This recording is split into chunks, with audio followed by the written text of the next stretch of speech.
Fitness जब तक नहीं है, युवा हमारा शक्तिशाली नहीं है, तो देश आगे बढ़ ही नहीं सकता है। शिक्षा की भी ज़रूरत है और शरीर की भी ज़रूरत है, तभी हम आगे बढ़ सकते हैं। तो शुरू से ही मेरा भाव यह था कि जो मैं कर सकता हूँ देश के लिए, अपने समाज के लिए करना चाहिए और कर रहा हूँ। इस समय हमारे साथ मौजूद है एसकेएस कुलबीर सर। सर पहले तो बहुत बहुत स्वागत है आपका एकल रन 4.0 में। Thank you sir. सर आप इंडियन आर्मी में भी रहे हैं, इंडियन एयरफोर्स में रहे, माफ़ी चाहूँगा। आपने वहाँ पर भी देश की रक्षा के लिए अपनी सेवा दी, समर्पण किया।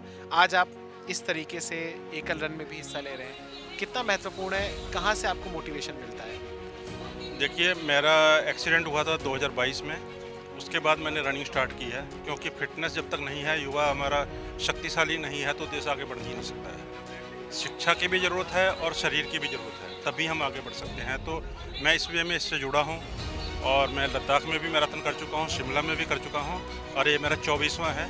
विद इन 2 ईयर्स 24वां मैराथन में कर रहा हूँ और कल रात को भी किया है मैंने 10 किलोमीटर। बहुत ही प्रेरणादायी आपकी स्टोरी है, क्योंकि इस तरीके से जब आप दुर्घटना में आपका पैर भी चोटिल हुआ, उसके बावजूद कई सारे लोग होते हैं जो निराश हो जाते हैं, लेकिन आपने हिम्मत नहीं हारी। उन लोगों को आप क्या संदेश देना चाहेंगे जिनके साथ कोई दुर्घटना हो गई? देखिए, हिम्मत नहीं हारिए। हिम्मत आप करेंगे तो भगवान आपकी मदद करेगा।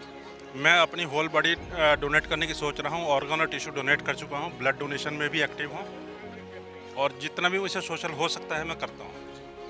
सर आप एयरफोर्स में रहे, देश की रक्षा के लिए आपने पूरा अपना जीवन समर्पण किया, किस तरीके से वहाँ पर आपका भाव था?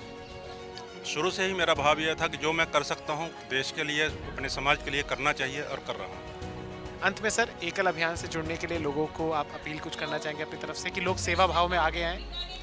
देखिए, शरीर स्वस्थ है, उसके बाद शिक्षा ही हमारी है जो हमें आगे ले जा सकती है। अगर हम शिक्षित नहीं हैं, हमारे पास कार्य कौशल नहीं है, तो हम भीड़ का हिस्सा बन जाएंगे, कुछ कर नहीं पाएंगे। तो ये थे हमारे साथ एसकेएस कुलबीर सर, जो कि भारतीय वायुसेना में अपनी सेवाओं को उन्होंने दिया। उसके बाद आज वो फिटनेस के माध्यम से इस स्थिति में भी देखिए एक बहुत बड़ा संदेश दे रहे हैं कि भले ही आपके जीवन में कितनी भी कठिनाइयाँ आएँ, लेकिन हिम्मत और हौसले से आप सभी कठिनाइयों को पार कर सकते हैं। बहुत बहुत धन्यवाद। देखते रहिए एकल भारत।